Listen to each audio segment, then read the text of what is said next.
mothering. Okay. So I wonder if they could hear that.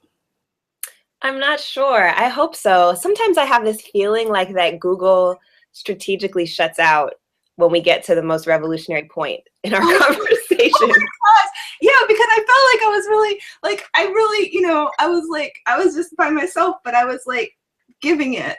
So Well, I hope, and I guess we'll have to see when it like links to YouTube what it looks like and what's included and what's not included. I have no idea what just happened, but I could try a summary of what I said, or yeah, you can. I mean, yeah, I think that's perfect to link what you were saying to the Revolutionary Mothering book. So I talked in depthly about radical childcare in my life, which was like this whole chunk. I'm not going to repeat all that stuff, like a whole chunk. And I said about the doing childcare in that building into different ways and different groups and collectively and workshops and how we made a book.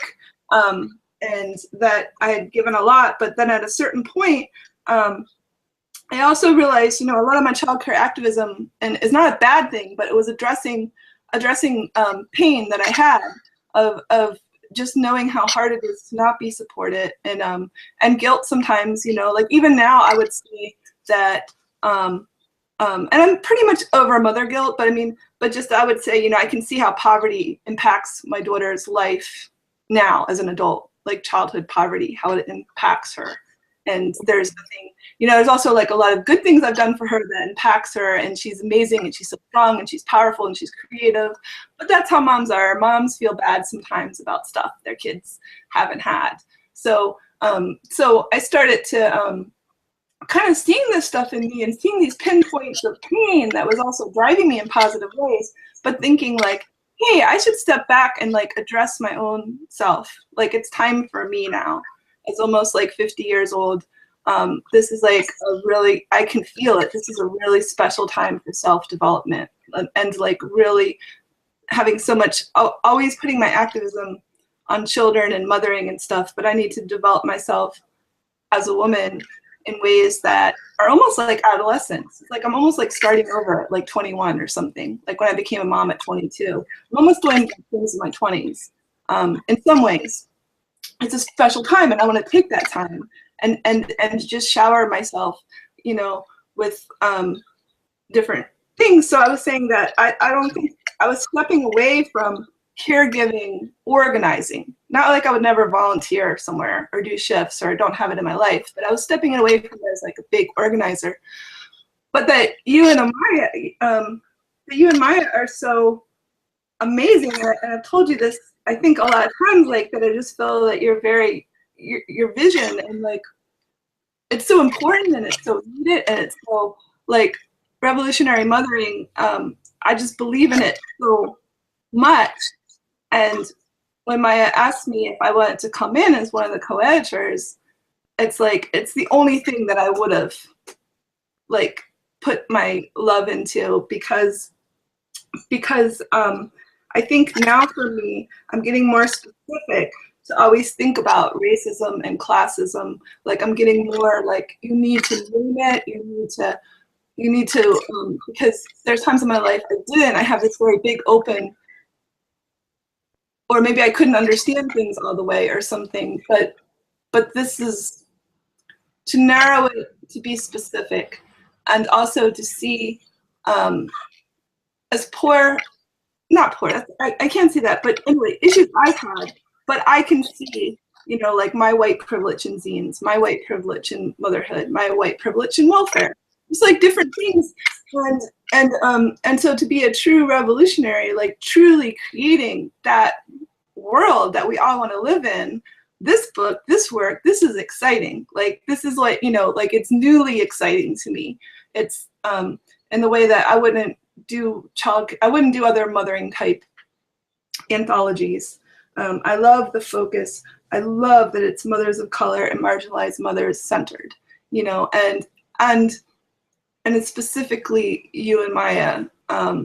Everything specific to this book. It's so needed, and I feel like it's so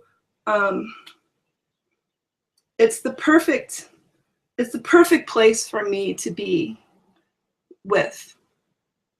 Oh, you froze. You froze. Can you see me?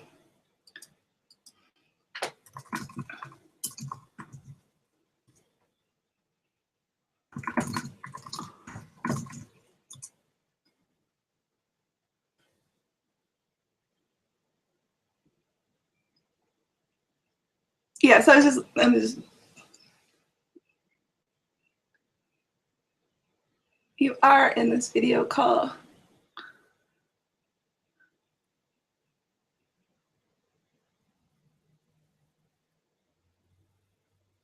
You are in this video call? Okay, if I'm here all by myself, if people can see me, I don't know if there's any editing. So I'm gonna say this book, Revolutionary Mothering, is magic. The submissions, the abundance of submissions, the process, like everything connected to it, everything that goes on with it, it's so nurturing. It's so like truly, truly revolutionary. I don't know. I'm in love. I'm in love with this book. Okay, I can see you. Can you hear me? Ah, no. China? Yeah. Okay. I really don't know what's going on, but it seems that we're still live. So yeah. You were just talking about what it meant to put love into the project of revolutionary mothering. Right. I feel like when we're talking, it sometimes like I'll talk to my mom or my grandmother or something, and we'll lose the connection, and I'll just like keep talking. If you ever done that on a phone, you just like keep talking, you're really into it, and then you're like realize they're not there. Right. I think there's gonna be moments like that, and I apologize to our viewers. But yeah, but I was just basically saying how this book is complete magic. I really feel like every part of it, every bit of it, it's so energizing, it's so necessary, it's so needed. Like I just feel like it's true revolution. It's true, like it's just and again, as you change, like, you know, your role in something, as you give, you get so much, you know. So this is not about my personal growth. This is not about that. But gosh, like it's just like, I don't know, being a part of beauty. It's just and I really want to be a good co-editor for this book when it comes out. Like I want to be a good care for it. Like everything that I've learned about small press and how do you get books out and all the practical things. It's always about the pragmatic things. Mm-hmm. With the child care, that's what I want to say. We said we can make something from nothing, but you still need something, you know? Like you need somebody to babysit your child. They babysit your child, you don't wash the dishes, you write an essay. Like you need something, right? We can't do it without anything. So right. It's always pragmatic. It's real support. That's what the child care was about. It's real support, you know? So I feel very, I just want to really support this book and the ways I've learned from past projects and sometimes being shy or not, you know, like the learning curve. And so I'm just excited to take care of this beautiful project. And like, yeah, I can see like every little point that it touches, that it gathers, that every experience with it already, it's so powerful. And it's not even its physical form yet. You know, it's not even that that time traveling thing that you're gonna hold in your hands. You know, like thinking about that is so exciting. Like a reader holding it in their hands and activating it. It's activated, you know, or like the book as a pot of soup. This is what I wrote down notes because I was thinking about like the book is like we've woven it together like a basket or like a pot of soup.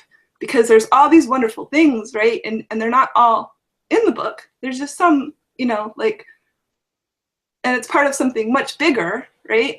But it's something where people can gather. Like the book will bring people together, and it's brought in us together, and it's brought in, you know, any different person. Like when you ask somebody to blurb the book or the different little things, and you learn more about their work, you know. So it's bringing us together, and it'll be that physical form, and that's. Anyway, that's like really exciting. Yeah, well, I think, just to let the people who are watching know, or who will watch in the future know, our anticipation and our commitment is for the book to exist in its physical form February 2016, which we're really excited about. And we do think of it as a gathering space. We think of it as a space that has gathered voices, of different folks and their reflections over this number of years that we've been putting this together.